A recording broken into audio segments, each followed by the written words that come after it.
Hello everyone. Before we dive in, don't forget to like and subscribe, and drop a comment telling me where you're watching from and what time it is for you. It really helps YouTube show you more stories like this one. Now let's get started.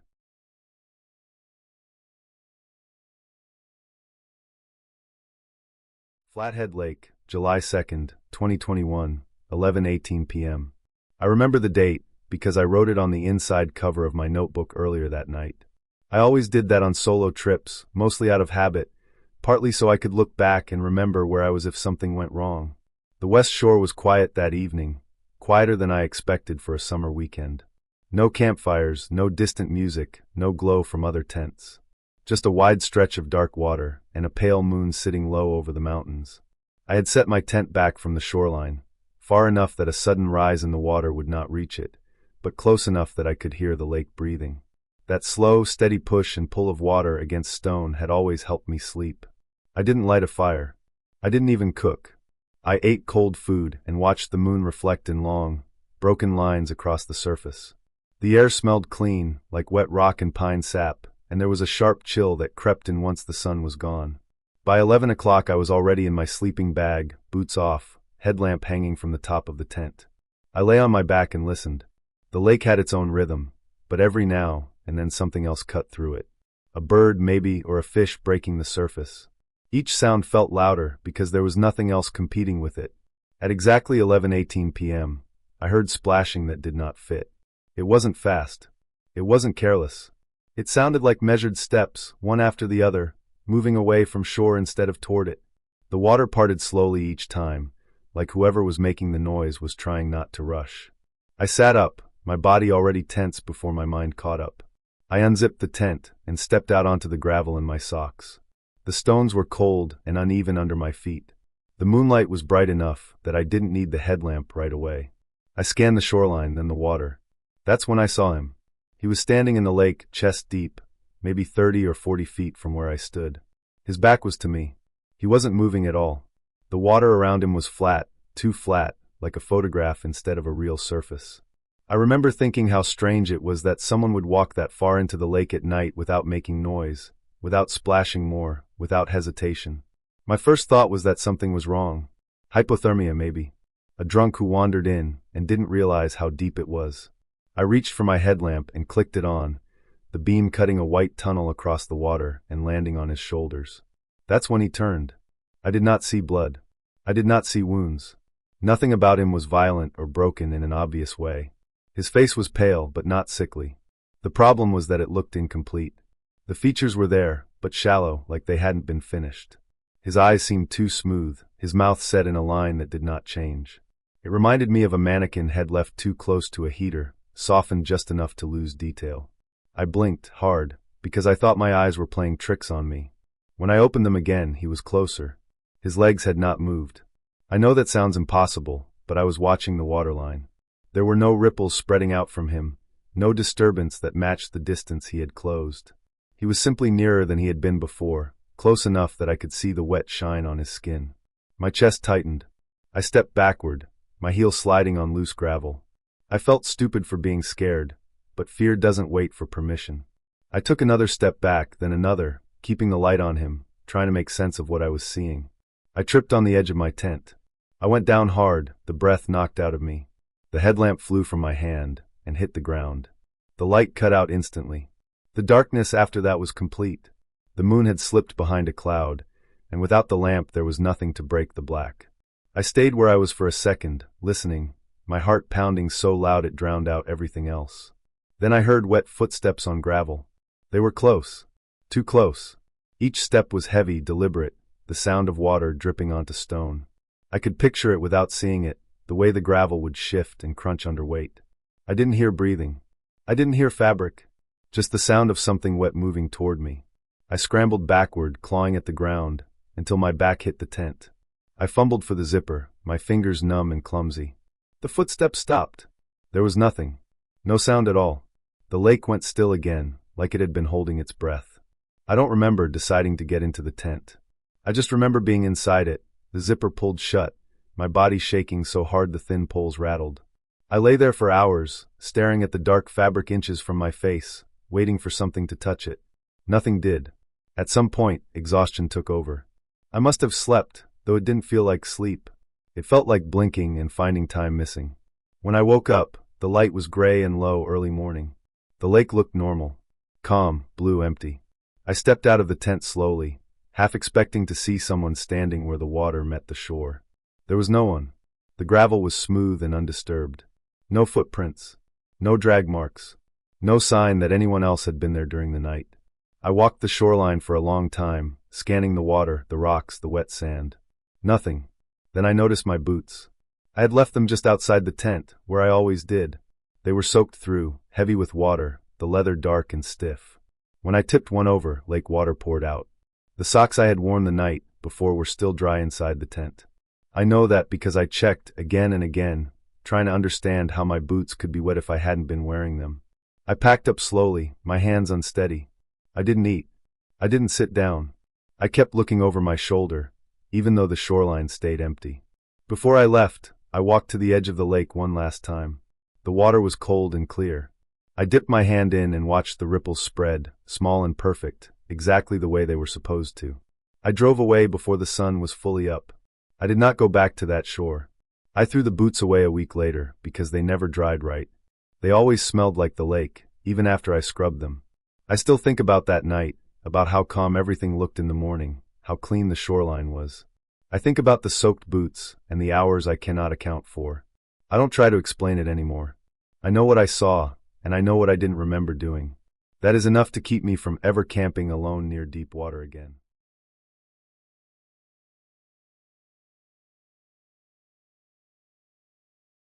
October 14th, 2019 is burned into my head in a way I did not expect. I had been in the Gallatin National Forest most of the day, just north of Highlight Canyon, moving slow and quiet, glassing hillsides and timber edges for elk sign. It was not a hunt yet, just scouting. No rifle. No rush. I had parked the truck on a rough pullout earlier that afternoon and walked in along an old trail that barely counted as one anymore. The sky had been clear when I started. Cold, but normal for October. The kind of cold that keeps you alert. By late afternoon, clouds had slid in without much warning. The light started to flatten out, like someone turned down the contrast on the world. I remember checking my watch because I wanted to give myself enough time to get back before dark. It said 6:42 p.m. I remember that exact time because I looked twice, thinking it was later. The temperature dropped fast, the kind of sudden cold that creeps into your fingers and makes your jaw tighten. I zipped my jacket higher and kept moving. That was when the woods went quiet. Not peaceful quiet. Not the calm, empty quiet you get sometimes when the wind dies. This was different. It was like everything that made noise had shut off at once. No birds. No wind in the branches. No far-off creek sound. Even my own movement sounded wrong, too loud, like my boots were hitting a hollow floor. I stopped walking without really thinking about it. The silence pressed in. I stood there listening, telling myself it was nothing, that it happens. When I started walking again, I heard it. Footsteps. They matched my pace. Not exactly with me, but close. Always just behind. One step, then another, a second late. The sound was dull, like boots on dirt and pine needles, not rock. I slowed down, then stopped. The footsteps stopped too. My first thought was another hunter. It made sense. There were other trucks at the trailhead earlier. Maybe someone had cut off the trail and was now behind me. I turned slightly, enough to listen better, but I did not see anything. Trees everywhere. Thick timber. Shadows starting to stretch out between trunks. I took another step. The step came again, right after mine. My skin prickled along my arms and neck. I called out, loud enough to carry, thinking if it was a person they would answer. My voice sounded thin and wrong in the air. It did not echo. There was no reply. Not a cough, not a shuffle, nothing. I told myself it could be an animal. An elk maybe, or a deer curious about me. But animals do not match your steps like that. They move when they want. They stop when they want. This thing was reacting to me. I kept walking, faster now, heart starting to beat harder. The trail bent through a stand of lodgepole pine, close together, branches hanging low. I watched the ground as I walked, more out of habit than anything else. That was when I saw the tracks. My boot prints were ahead of me. They were clear and sharp, pressed into a thin layer of damp soil and needles. Same tread pattern. Same scuffed toe on the right boot that I knew I had from catching it on a rock earlier that day. They led off the trail to the left, angling into thicker timber. I stopped so hard my knee almost buckled. I knew I had not gone that way. I was sure of it.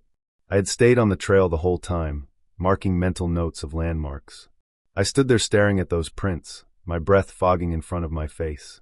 The woods stayed silent. The footsteps behind me did not move. I felt cold in a way that had nothing to do with the air. I did not follow the prints. I did not want to know where they went. I turned around and started back toward the truck. I told myself to stay calm, to walk, not run. The footsteps followed immediately, closer now. I could hear breathing, low and steady, like someone trying not to be loud but failing. It was right behind me, close enough that I felt like if I stopped again, it would bump into me. I did not stop. The light was going fast. The trees blurred at the edges as I picked up speed. My breath got rough, tearing in my chest. I focused on the trail, on each step, telling myself not to look back. I did not want to see who or what was there. I did not want to give it anything. The footsteps sped up when I did. The breathing got louder. I could hear the scrape of fabric, like a jacket brushing branches. That made it worse, because it meant it was human, or close enough to it. My thoughts scattered. I wondered how long it had been behind me. I wondered if it had been watching me glass hillsides earlier, knowing where I would walk. I tripped once on a root, and nearly went down. The sound behind me lunged forward when I stumbled, and for a split second I thought that was it. I caught myself and kept running. My lungs burned. My legs felt heavy, like they were filled with wet sand. I tasted metal in my mouth. The trail widened near the bottom, closer to the road. I could smell the truck before I saw it, that mix of oil and cold metal. When it came into view, parked alone in the fading light, I felt a rush of relief so strong it almost made me dizzy. I sprinted the last stretch, fumbled with my keys, and yanked the door open. I did not hear the footsteps stop. I threw myself into the driver's seat and slammed the door. I locked it without thinking. My hands shook so bad I had to grip the steering wheel to steady them. I sat there for a second, breathing hard, staring straight ahead. The forest pressed close around the pullout, dark now, the trees like walls. I finally forced myself to look in the mirrors. There was no one there. No movement. No shape stepping back into the trees. Just empty road and shadow. I told myself I was safe, that I had made it. My heart slowed a little. I reached to start the truck. That was when I noticed the tailgate. There were handprints on it. Not muddy. Not bloody. Just impressions, pressed into the metal like someone had leaned there with both hands, fingers splayed. The metal was dulled where the palms had been, like the warmth had changed it for a moment. They were too clear to be old. They sat there low, as if whoever made them had been standing close, waiting. I did not get out to look closer. I started the truck and pulled away too fast, gravel spraying. I did not slow down until I hit pavement. Even then I kept checking the mirrors, half expecting to see someone running behind me, or a set of headlights that should not be there. I drove straight home. I did not stop. I did not turn the radio on. My breathing finally settled somewhere near normal, but the tight feeling in my chest stayed. When I got back, I parked under a light and walked around the truck. The handprints were still there. They did not wipe away easily. I had to scrub them hard later with a rag and cleaner to make them fade. I reported it the next day, not because I thought anyone would do much, but because it felt wrong not to. There were no other reports from that area that night. No missing people. No explanation that fit cleanly. Maybe it was someone messing with me. Maybe it was someone worse who decided not to push their luck. I do not know. I do know that I have been back to that forest since, but never alone and never that late. I stay aware of every sound now. I watch my tracks. When the woods go quiet in that way, I leave. Whatever followed me that evening did not need a name or a story to be real. It was enough that it was there, close enough to breathe behind me, and close enough to leave its hands on my truck as proof that running was the right choice.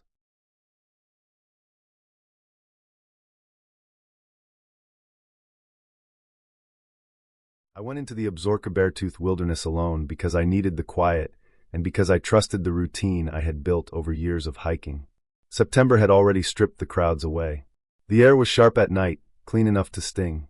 I had hiked in all afternoon, following a creek that cut through spruce and stone, and I pitched my tent on a flat patch of ground that looked safe from wind and runoff. I checked for game trails, checked the sky, checked my food bag twice. Everything felt normal. I cooked, cleaned, hung my food, and crawled into my sleeping bag while the last light slid off the peaks. Sometime in the early morning, I woke up because my name was being said outside the tent. Not loud, Not rushed. It was careful, like the person saying it was trying to keep their voice steady and low. The sound came through the thin wall of nylon like breath through cloth. It took a second for my brain to catch up. I had been dreaming of home, of the hallway outside my childhood bedroom, and the sound carried the same weight as that dream. I was fully awake by the time the name came again. I was alone. I knew that in the simple way you know gravity exists. I had signed in at the trailhead. I had not seen anyone since midday, and even then they were miles off heading the other direction. The voice was close, just beyond the tent wall. It said my name again, then used my nickname, the one only my sister uses. The way it was said was wrong. The rhythm was off, like someone copying a song they had only heard once. I lay still listening. My phone was in my pocket, and I pulled it out just enough to see the time. The screen glowed 3:03 a.m. The light showed me frost on the inside of the tent walls, thin and feathery, catching the glow like sugar. My breath fogged the air in front of my face. I could hear the creek somewhere below, steady and distant, and the wind brushing the tops of the trees. Nothing else moved. The name came again, closer. I felt it in my chest before I understood it. My mouth answered before my brain could stop it. The sound came out small and useless. As soon as it left me, I knew I had made a mistake. The night went quiet in a way that felt deliberate, like something had paused to listen back. Then I heard movement. Slow steps on the ground, careful, circling the tent clockwise. Whoever or whatever it was took its time. Each step pressed into the dirt and frost with a soft, wet sound. I could track it by sound alone as it moved past my head, then my feet, then back toward my head again. The tent fabric bowed inward slightly as something passed close. I stayed still, every muscle locked. I counted my breaths. I tried to tell myself it was a person who was lost, someone confused, someone who needed help. That thought did not last long. A shadow slid across the tent wall as it passed between me and the faint light of the stars. It was too tall. It stretched up beyond where a person's head should be. The shape bent in places that made no sense, angles where there should have been straight lines. The shadow paused near my head, and I could see the outline of something leaning down, like it was trying to look inside. The fabric trembled slightly as it brushed against it. The steps continued, slow and steady, completing the circle. When it reached the zipper, it stopped. I could hear breathing, close enough to fog the fabric. It was not rushed. It was controlled, measured, like someone trying to calm themselves. The smell came next, a mix of damp earth and something sour, like unwashed skin. I pressed my hands into the sleeping bag to keep them from shaking. I thought about the zipper, about how thin the wall was, about how fast something could be done in the dark. Nothing happened. The breathing stayed for a long time. My legs cramped. My jaw ached from being clenched. At some point, the sound faded, not all at once, but in pieces, like whoever it was backing away slowly, step by careful step. I did not hear it leave. I did not hear footsteps heading into the trees. The night simply returned to its earlier sounds, as if nothing had disturbed it. I did not sleep again. I lay there until the frost melted, and the inside of the tent grew damp. I watched the light change through the fabric, from black to gray to a dull blue. Every sound made my heart jump. When the sun finally hit the tent, I waited longer than I needed to. I listened. I smelled the air. I made sure my hands worked when I flexed them. When I unzipped the tent, the cold rushed in. The ground around me was marked with tracks. Bare feet pressed into the frost and dirt, circling the tent in a tight ring. The toes were wrong. Too many on each foot, splayed wide, deep impressions like the person was heavy or leaning forward as they walked. Every track pointed inward, toward the tent, as if whoever made them had never turned away. There were no prints leading off into the trees. The circle was complete and closed. I stood there for a long time, staring. The rational part of my brain tried to build explanations. A person with a deformity. Someone without shoes in the cold. A poacher, a squatter, someone living off the grid.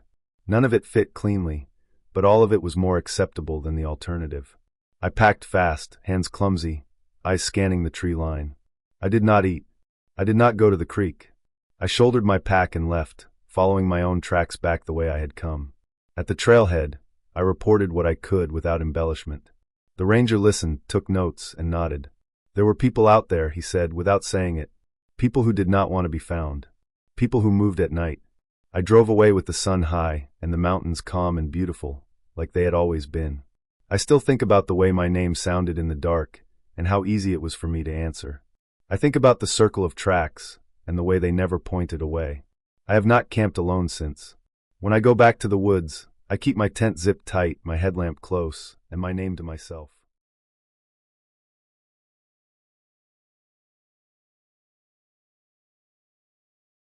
November 3rd, 2020 is burned into my memory in a way that still makes my hands feel cold when I think about it.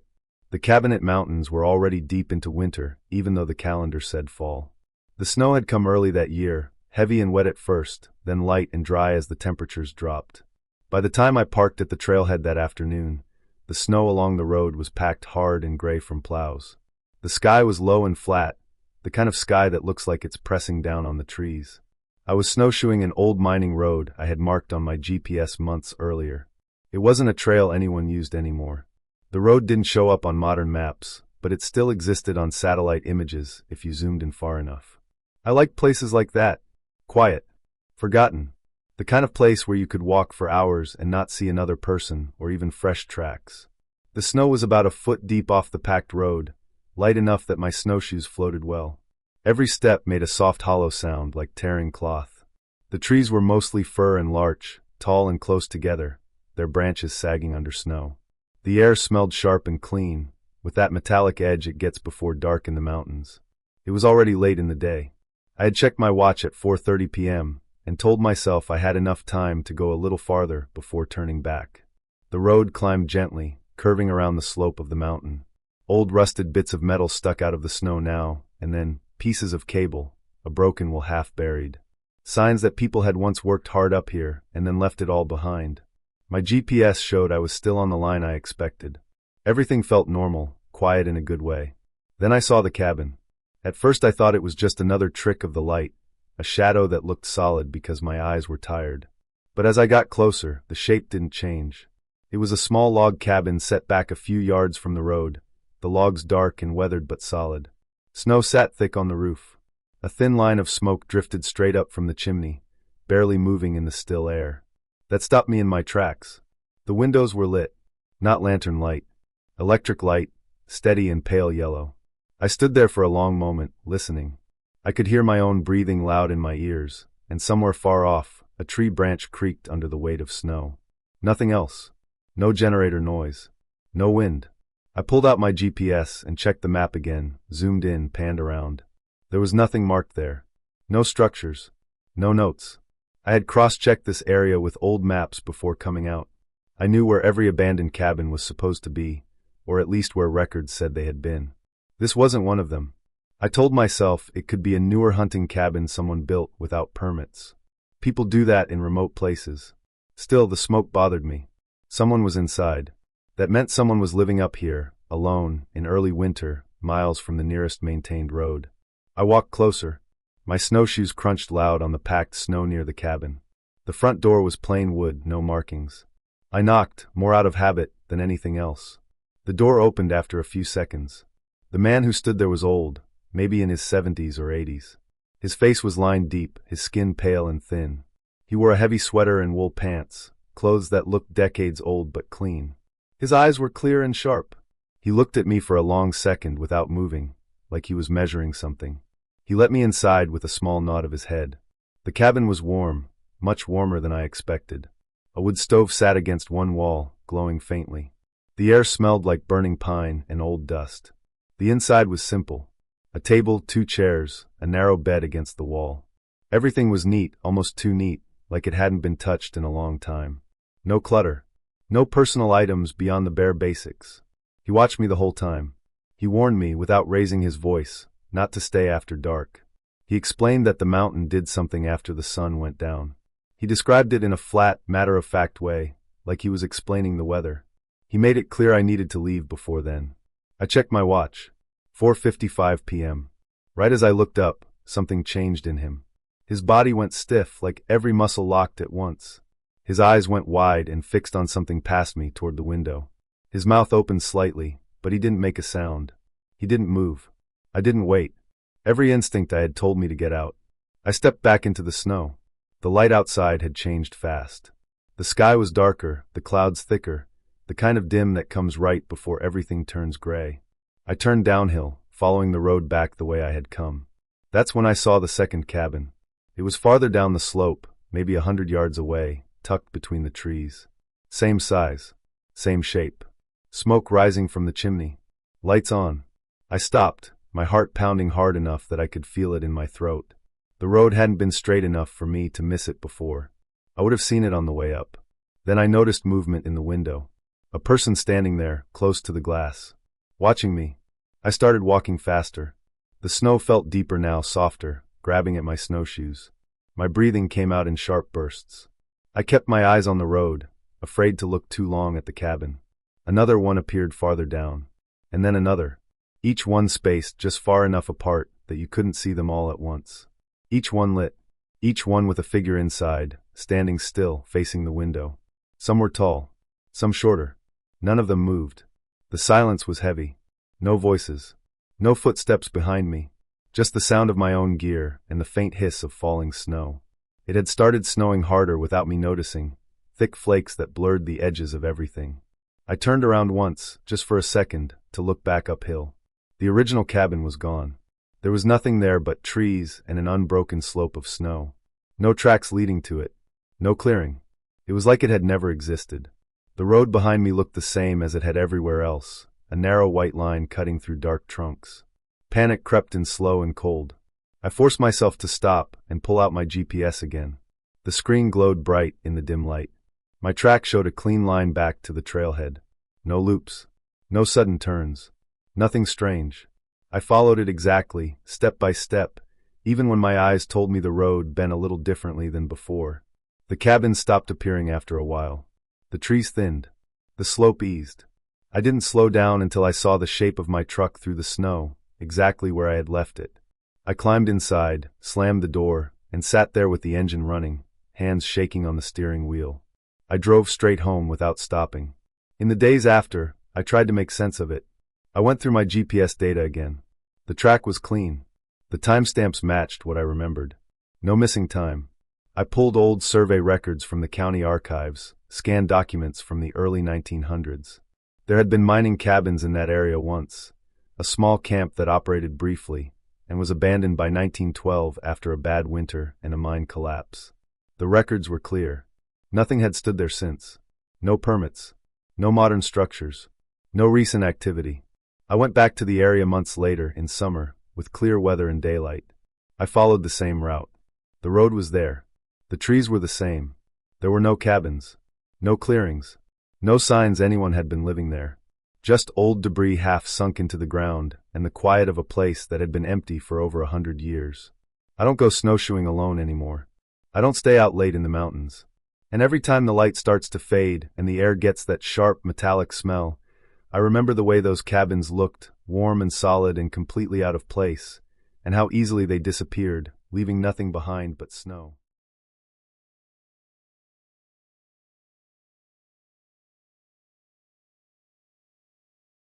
I went to Makashika State Park because I wanted space. That was the honest reason. I had been driving for days, sleeping badly, stopping only for gas and food, letting the road stretch out until I stopped feeling like I was being chased by my own thoughts. Eastern Montana felt empty in a way that calmed me. Wide land, broken hills, dirt the color of rust, and a sky that felt too big to hold anything bad. It was May 16th, 2022. Warm but not hot. The kind of day where the sun sits high and steady, and the wind moves in slow, lazy pushes. I parked near one of the trailheads, just after lunch. There were a few other cars, but not many. The park felt quiet in that heavy afternoon way, where insects buzz and grass moves, but nothing else seems alive. I remember checking my phone when I stepped out of the car. 2:27 p.m. No service, which didn't bother me. I wasn't planning on being out long. I wore a light jacket, hiking boots, and a pack with water, snacks, and a small first aid kit. The jacket had a tear near the left pocket. I remember that because I'd caught it on a fence earlier that week. The Badlands looked like they always do in photos, but being there felt different. The ground dropped away into sharp ravines and narrow cuts. Clay and rock stacked in strange shapes, like the land had been half melted and then frozen again. Sound moved strangely there. Wind would rush past and then vanish. Footsteps echoed and then went flat. I knew that. I had read about it before coming. Still, knowing something and hearing it happen are not the same. I followed a narrow trail that dipped down between two ridges. The dirt was packed hard, cracked in places, soft in others. My boots left clear prints. I paid attention to small details because that's how I hike. I count steps, notice rocks, look at where the trail bends. It helps me stay calm. That was when I heard it. A laugh. High-pitched. Short. The sound of a child laughing, not loud, but clear enough that it cut through everything else. It echoed once, then faded. My first thought was that someone had brought a kid, and they got separated. It didn't make sense, but it was the only normal explanation my brain offered. I stopped walking and listened. The wind moved through the ravine below me, lifting dust. Then the laugh came again, a little closer this time, bouncing off the walls of the ravine, so I couldn't tell exactly where it came from. My stomach tightened. Not fear at first, more like concern. I started walking toward the sound, calling out in my head what I would do when I found them. No actual words left my mouth. The park felt too quiet for that. The trail narrowed and dropped into a dry ravine. The sides were steep, streaked with darker lines where rain had once run. My phone buzzed briefly as if trying to connect, then went dead again. I looked at the screen without thinking. Still 2:27 p.m. That struck me as odd, but I shrugged it off. Phones freeze sometimes. The laughter came again, always from just ahead, just out of sight. It never sounded scared. It never sounded happy either. Just flat, repeating, like a recording played at the wrong time. As I walked, I noticed my breathing had changed. Shorter. Faster. My chest felt tight. The air smelled like dry dirt and warm stone. I could hear my boots scraping, and the soft sound of pebbles sliding down the ravine walls as I passed. I rounded a bend where the ravine widened slightly. The ground dipped down and then rose again. At the bottom, standing in the shade, was someone. It took a second for my brain to understand what my eyes were seeing. The person wore the same jacket as me. Same tear near the left pocket. Same pack. Same boots. The posture was familiar in a way that made my skin crawl. It was me. Not a reflection. Not a trick of light. A real, solid person standing there, staring up at me. The face was mine. The same stubble I hadn't bothered to shave. The same tired lines around the eyes. The same expression I saw in mirrors when I woke up in cheap motels. For a moment, everything felt quiet, like the world had been wrapped in thick cloth. The other me tilted its head slightly. Then it smiled. That smile was wrong. Too wide. Too slow. It didn't reach the eyes. I didn't think. I didn't plan. My body reacted before my mind could catch up. I turned and ran. I ran hard, my boots slipping on loose dirt, my lungs burning. The ravine walls blurred past. I didn't look back. I didn't listen for footsteps. I focused on climbing, on getting out, on putting distance between myself and whatever I had seen. The Badlands twisted and folded around me. Trails split and rejoined. My sense of direction broke down. The sun felt harsher now, beating down on my neck. Sweat soaked through my shirt. My pack bounced painfully against my shoulders. At some point, I realized I could hear laughing again, faint but constant, echoing behind me. It sounded closer and farther at the same time. I kept running until my legs shook and my vision narrowed. When I finally broke out onto flatter ground, the parking lot came into view. My car sat where I had left it, pale dust coating the sides. Relief hit me so hard I almost collapsed. As I got closer, something felt wrong. The driver's side door was open. I slowed down, every muscle tight. The inside of the car looked untouched. No broken glass. No signs of struggle. Just the open door, as if I had stepped out in a hurry and forgotten to close it. I got in and slammed the door shut. My hands shook as I started the engine. The familiar sound grounded me a little. I sat there for a minute, breathing, staring at the dashboard. That was when I noticed the dash cam light. It was on. I hadn't turned it on. I never did unless I was driving long distances. My mouth felt dry as I reached forward and stopped the recording. The timestamp on the screen caught my eye. It showed footage starting at 2:07 p.m. I scrolled through it, my thumb stiff. The video showed the inside of my car at first. Then the driver's door opened. I stepped out. Same jacket. Same pack. I walked away from the car and out of frame. The camera kept recording. Minutes passed. The view didn't change. Wind rocked the car slightly. Dust moved across the ground. At around 2:30 p.m., I came back into view. I stood just outside the open door, facing the camera. My face was blank at first. Then I started laughing. Not loudly. Not wildly. Just a steady, flat laugh. The same sound I had heard in the ravine. I didn't move much. I just stood there laughing, staring slightly off to the side, as if watching something the camera couldn't see. This went on for over 20 minutes. The timestamp rolled forward, second by second. My body never slumped. I never wiped my face. I never stopped. At 2:52 p.m., I stopped laughing. I closed the car door. I walked out of frame again. That was it. The rest of the footage was empty. I sat in the car, shaking, watching the same clip over and over until the sun shifted and the light inside changed. There was no cut, no glitch, no missing time on the video. The timestamps were steady and clear. I left the park without hiking back to that ravine. I didn't look at the hills as I drove out. I kept my eyes on the road. Later, after I calmed down, after I slept, after I thought about it for days, I tried to make sense of it. Stress can do strange things. Sleep deprivation can cause hallucinations. Sound in the Badlands can bend and loop in ways that confuse the brain. Dissociation can make time slip. People can act without fully remembering it. Those explanations are the only ones I accept, because they are the only ones that fit into the world I know. But I don't hike alone anymore. I don't go to places without cell service. And I don't use a dash cam unless I'm driving. Sometimes late at night, I still think about that footage. About the way I stood there, laughing, while another version of me ran through the Badlands, terrified. And what scares me most is not that I saw myself. It's that for over 20 minutes, I was right there, and I don't remember a single second of it.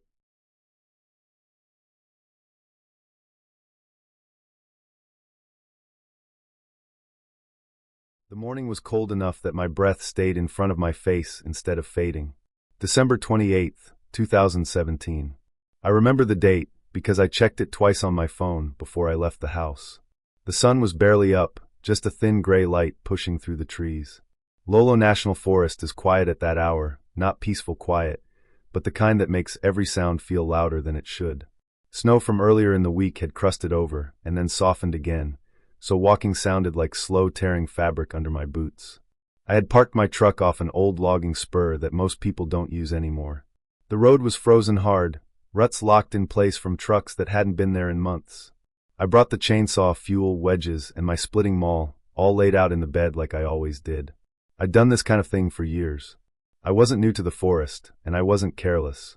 I kept track of the time, the weather, and where I was standing. That's why what happened stuck with me. I started cutting just after 7.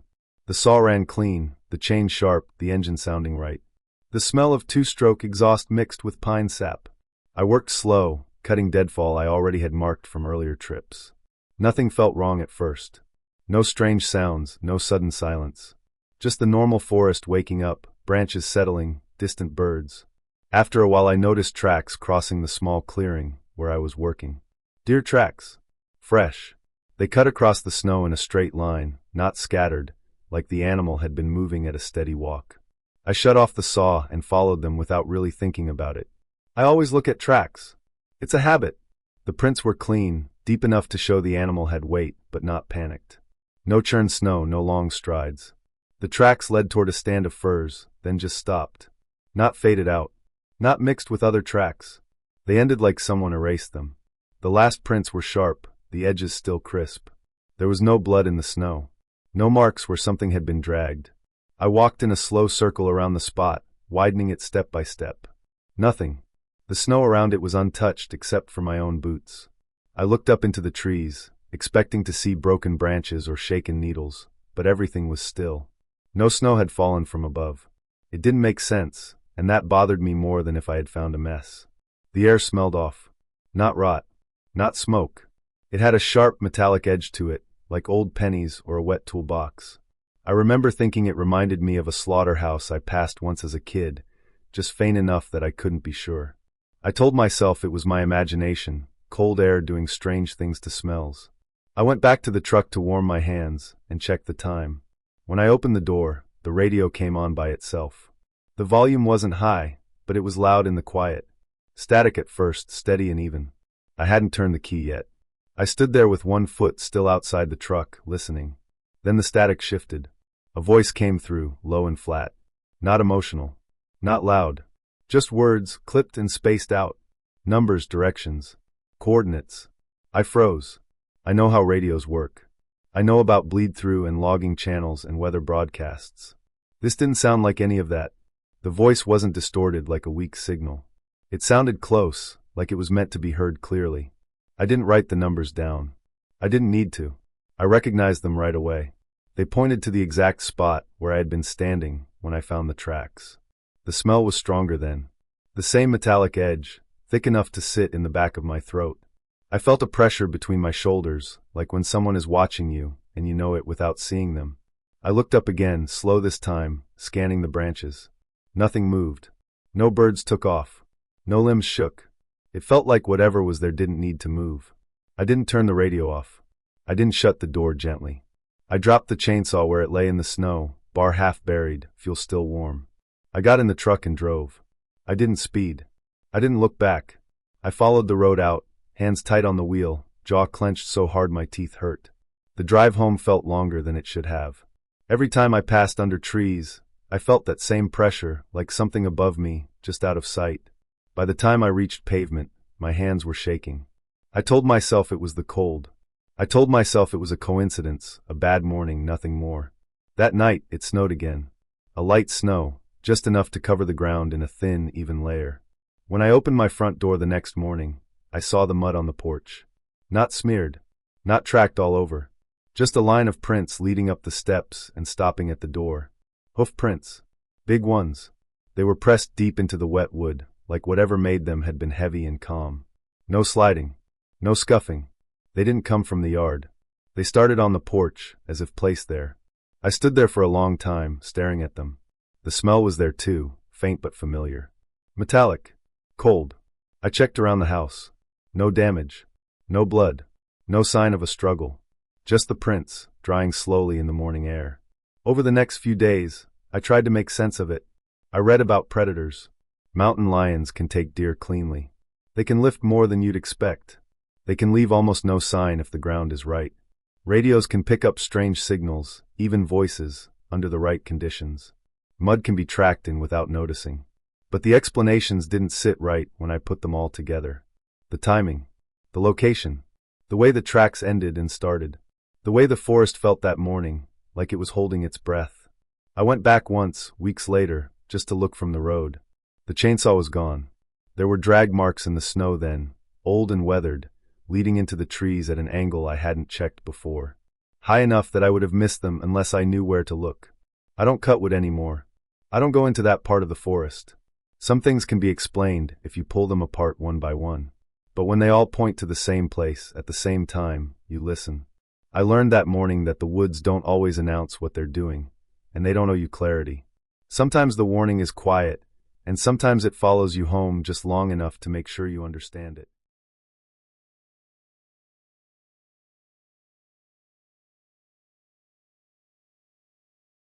The Bitterroot Valley is quiet in a way that feels heavy, like the land is holding its breath. My cabin sits far enough from the nearest road that you stop hearing engines after sunset. No planes, no trains, no distant town noise. Just wind moving through pine branches, and the creek freezing and unfreezing as temperatures swing. I chose the place because of that silence. I wanted to be alone. By March, winter was loosening its grip during the day but tightening again at night. Snow still covered the ground in clean, hard sheets that held every mark. On March 2nd, 2015, I went to bed early because I had been splitting wood since morning. My hands were cracked and sore, my shoulders burned, and the stove had been fed enough to hold through the night. I locked both doors, not because I expected anything, but because that was habit when you live that far out. I checked the lanterns, set one near the bed, and lay down with the window cracked just enough to hear the creak. I woke at exactly 1:12 a.m. because of 3 knocks on the front door. They were slow and spaced evenly, like someone counting in their head. Not loud, but firm enough to carry through the logs. I lay still at first, listening for anything else. No footsteps, no voices, no coughing, no shifting weight. Just the stove ticking as it cooled, and the wind pressing against the walls. I got out of bed quietly, and took the lantern with me, keeping the flame low. The front window sits beside the door, and I leaned toward it, careful not to cast a shadow. The snow outside was smooth and untouched. The moon was bright enough to see the clearing clearly, the tree line, the path I shoveled earlier that day. There was no one there. No tracks leading up to the door. No place to hide. I stood there longer than made sense, trying to convince myself I had dreamed it. I had been tired. Maybe the logs shifting. Maybe ice falling from the roof. I started to turn away when the knocks came again, 3 of them, this time on the back door. The back door opens to nothing but trees and a slope that drops toward the creek. I felt my chest tighten. I did not move right away. I waited, listening for steps in the snow. There were none. The knock pattern was the same. Slow, even, controlled. Whoever or whatever was doing it was not rushing and not confused. I moved toward the back of the cabin, staying close to the wall. The windows on that side are smaller. I lifted the lantern just enough to see through the glass. Again, nothing. The snow near the door was smooth. No marks. No disturbed branches. No shadow shifting between the trees. Then something struck the wall to my left. Not a knock, more like a test. A dull, solid contact against the logs. A pause followed. Then another impact, a little higher. It felt deliberate, like something mapping out the structure. My skin prickled. I backed toward the center of the cabin, lantern shaking slightly in my hand. The next sound came from above me. 3 knocks, directly on the roof. Snow slid down the metal with a soft rush, dusting the windows. The sound of it made my stomach drop. Whatever was up there had weight. It moved slowly, the pressure shifting from one spot to another. The roof creaked. I could hear the snow compressing, not collapsing but bearing down. The knocking started again, not in one place, but moving. Front wall, side wall, back wall, roof. It wasn't random. It followed the outline of the cabin, as if tracing it, learning where the doors and windows were. The spacing between the knocks stayed perfect. No panic. No anger. Just patience. I shut off the lantern and sat on the floor between the stove and the table, pulling my knees up. I held my breath without meaning to. The dark felt thick. Every small sound inside the cabin seemed loud. The stove ticked. Wood settled. My heartbeat filled my ears. Outside, the knocking continued for a long time. I could not tell how long. Minutes stretched. I never heard footsteps. I never heard breathing. Only contact with the cabin itself. At some point, it stopped. The silence afterward was worse. I stayed where I was until my legs went numb. I did not sleep. I watched the black windows turn gray as morning came. When the sun finally cleared the ridge, I stood and lit the lantern again. My hands were stiff. I grabbed my coat and boots and opened the front door slowly.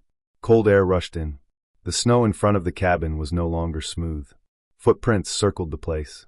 Not a single set, but a continuous pattern, looping again and again.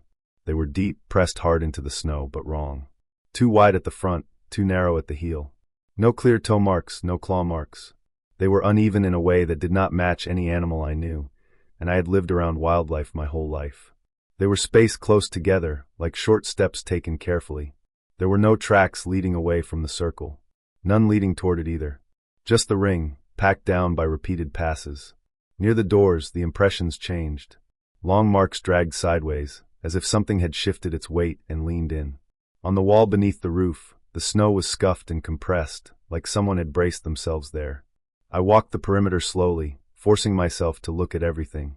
At the back of the cabin, beneath the eaves, I found marks in the snow that matched the shape on the roof.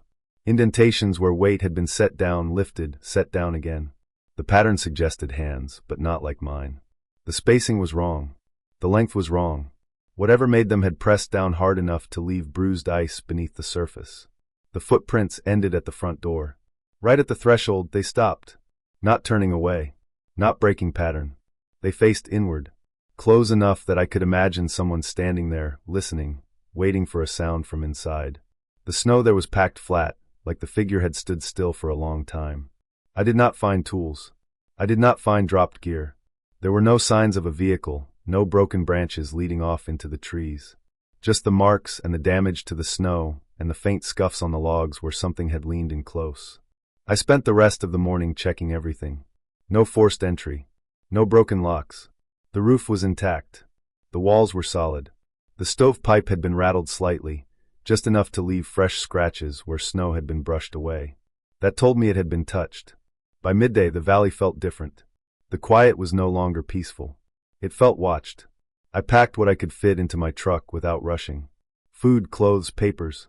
I did not try to explain the marks to myself with stories or excuses. I focused on what I could prove. Something had been there. Something with weight and intent. Something that understood doors and walls and roofs. Before I left, I stood at the front door one last time and looked at the packed snow. The sun had softened the edges, but the direction was still clear. Whatever had stood there had not been confused or startled away. It had waited.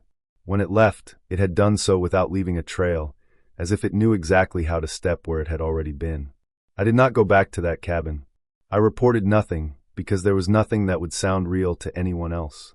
Years later, I still think about the timing of those knocks and how evenly spaced they were. I think about the way the marks faced inward, not toward the trees or the valley, but toward the place where I was sitting in the dark. I know it was not an animal. I know it was not weather. And I know that whatever learned the shape of my cabin that night did not need to rush. It could afford to wait.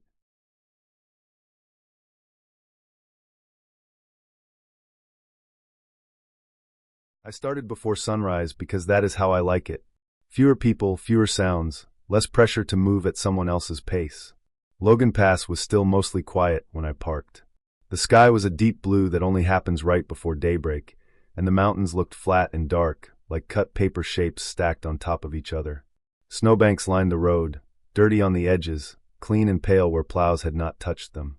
The air had that sharp bite that goes straight into your chest, not painful but demanding attention. I checked my watch out of habit, even though I already knew the time. June 10th, 2023. 5:58 a.m. I remember it clearly because I logged it later, and because that minute stayed stuck in my head. I tightened my pack straps, adjusted my gloves, and started up the trail. The snow was firm from the night cold, holding my weight well. Each step made a dry crunch, the kind that echoes just enough to remind you how quiet everything else is. The trail was easy to follow at first. The Park Service had cut through the deeper drifts, leaving narrow paths with walls of snow on either side. I could smell wet earth under the snow, that mix of dirt and pine needles and old leaves finally waking up. Somewhere far off, water moved under ice. I could not see it, but I could hear it faintly like a low hiss. I kept a steady pace, breathing slow through my nose. My breath came out in pale clouds that drifted away and vanished. The light started to change. The sky softened, going from dark blue to gray, then to a lighter gray with thin streaks of pink near the horizon. The peaks above me were still in shadow. They looked heavy and distant, like they were watching. That was when I heard crunching behind me. At first, it did not register as strange. The sound was clear and even, matching the rhythm of my own steps but offset by half a second. Someone else on the trail, I thought. Early hikers do exist, especially in summer. I slowed a little, expecting the sound to slow too. It did. When I sped up, it followed. The sound was close. Too close to be someone far back. It felt like they were right behind me, just out of view. I glanced over my shoulder quickly, more out of courtesy than concern, and saw nothing but the trail stretching back into dim light and snow walls. I told myself they were in a dip in the trail or around a slight bend. Sound travels strangely in cold air. I kept walking. The crunching stayed steady. Step for step. After a minute or two, it started to feel wrong. The trail was narrow. If someone was behind me, they would have to be almost touching me. I did not hear breathing, did not hear fabric shifting, did not hear the clink of gear. Just the crunch. Clean, dry, patient. I stepped off the packed trail into the softer snow on the right to let them pass. My foot sank deeper with a dull thud instead of a crunch. I turned my body slightly, eyes scanning the space beside me. There was no one there. The trail behind me was empty.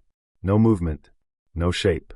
No shadow that did not belong to the snowbanks and rocks. I stood there for a second, feeling stupid for being tense. Then the crunching continued.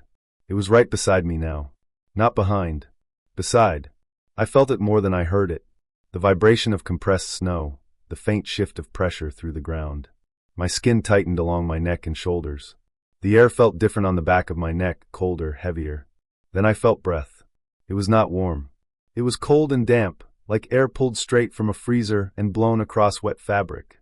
It touched the fine hairs at the base of my neck and made them stand up. My stomach dropped, hard like missing a step on stairs. I did not turn. I do not know why. Part of me wanted to spin around, to prove to myself that there was an explanation I could point at.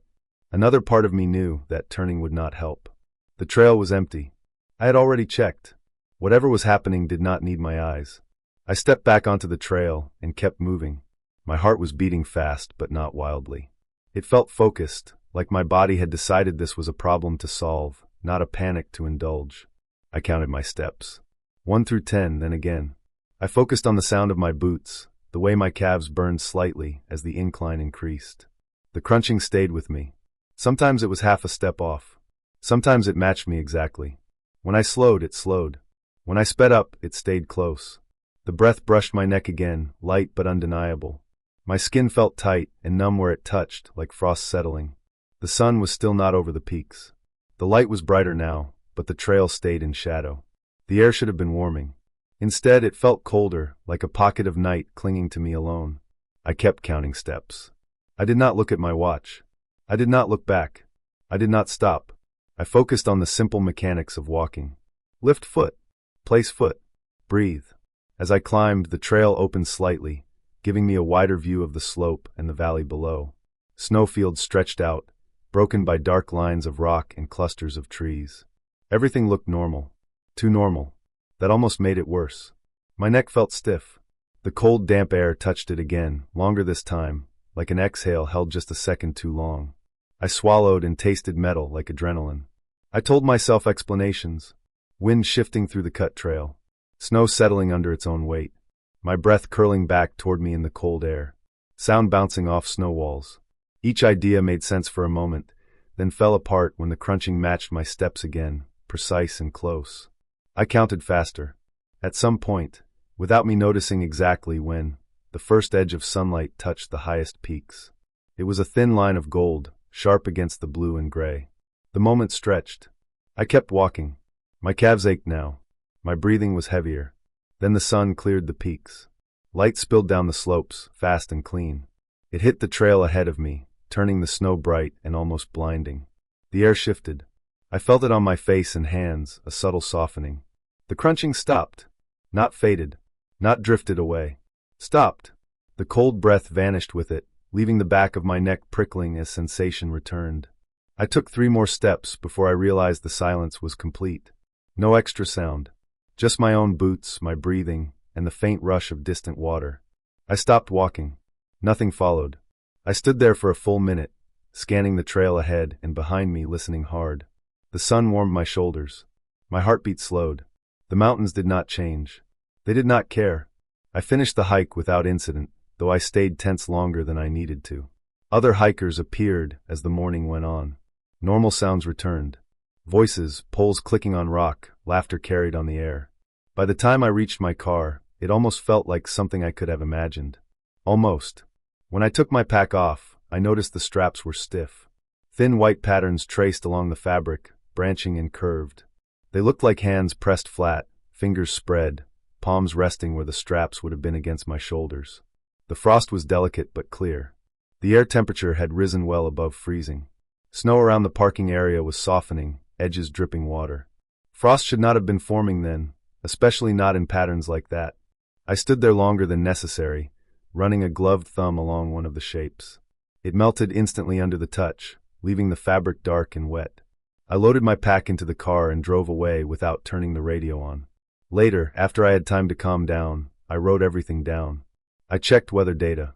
There had been strong temperature inversions that morning, cold air trapped low, warmer air above.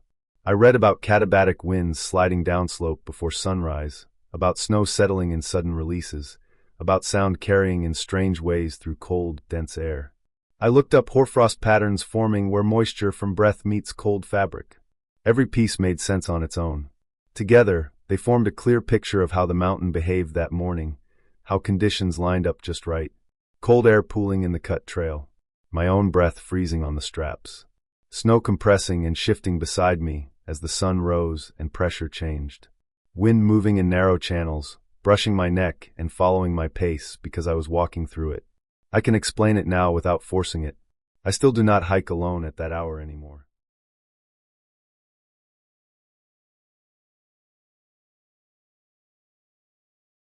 August 21st, 2016. Crazy Mountains. I remember the date because it was the last warm day before the weather shifted. The kind of late summer night where the air still holds heat, but the shadows feel heavier. I started the hike early afternoon and took longer than I planned. I stopped too often to take photos, to drink water, to sit and look at the valleys. By the time I turned back, the light was already going flat and gray, the sun sliding behind the ridges faster than I expected. I had a headlamp, a small one, nothing fancy. The beam flickered when I walked downhill. I remember thinking the batteries must be older than I thought. The trail was familiar at first. Narrow dirt path, loose rock, pine needles packed hard from years of boots.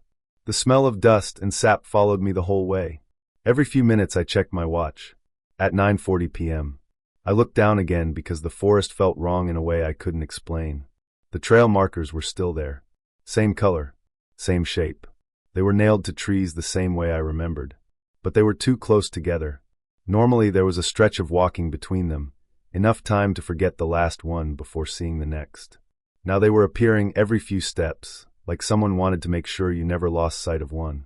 I slowed down and counted my steps between markers. 8 steps. 10 steps. Sometimes 5. That was not how the trail was laid out. I stopped and turned around, letting the headlamp sweep behind me. The last marker I had passed was angled. Not fallen. Not loose. Turned. All of them were. I walked back a short distance and checked another. Same thing. Each marker was rotated just enough to point back the way I came. It wasn't obvious at first glance. You had to look straight at it. Someone had taken the time to adjust every single one. I stood there longer than I should have. The forest was quiet, but not peaceful. No wind. No insects. My breathing sounded loud inside my own head. When I started walking again, I heard footsteps. They matched mine exactly. Same rhythm. Same pace. Not echoes. The ground was soft enough that echoes wouldn't carry like that. I took 3 steps and stopped. The footsteps took 3 more after I stopped. The sound moved past where I was standing, like someone had walked right through me, and kept going down the trail. My heart rate spiked so fast I felt lightheaded. I forced myself to breathe slow and steady. I told myself it was an animal, maybe a deer moving through brush. But the sound was wrong. Too even. Too controlled. Boots on dirt and stone. I started walking again, slower this time. The footsteps returned immediately, still ahead of me. I kept my eyes locked on the beam of my headlamp, afraid to look too far into the trees. The trail bent and climbed slightly.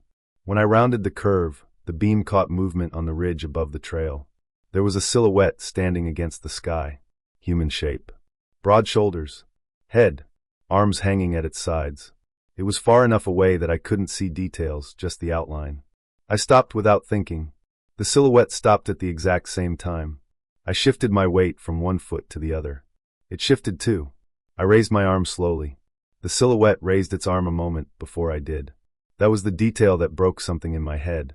Not after. Before. Like it knew what I was about to do. My hands started shaking so badly, I had to clench them into fists. I backed up a step. The silhouette stayed where it was. The footsteps ahead of me started again, moving away, down the trail, deeper into the trees. I realized then that there was more than one set of sounds. One above me. One ahead of me. I didn't think about direction anymore. I didn't think about the trail. I reached up and shut off my headlamp. The darkness closed in so fast it felt solid. I ran. I tripped almost immediately and caught myself on my hands, scraping skin and filling my palms with dirt and needles. I got back up and kept running. I didn't try to follow the path.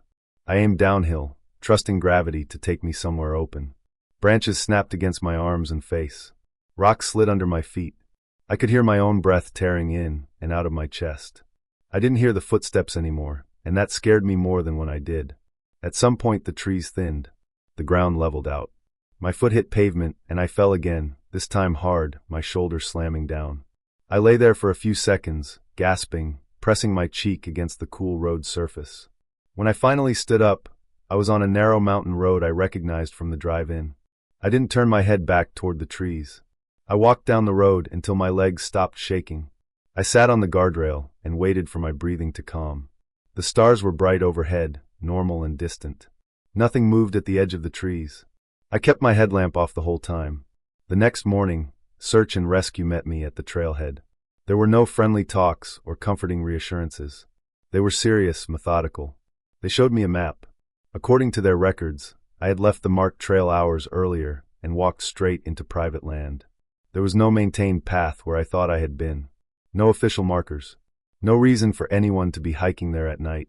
They found fresh boot prints that did not match mine, circling sections of the woods near where I described the ridge.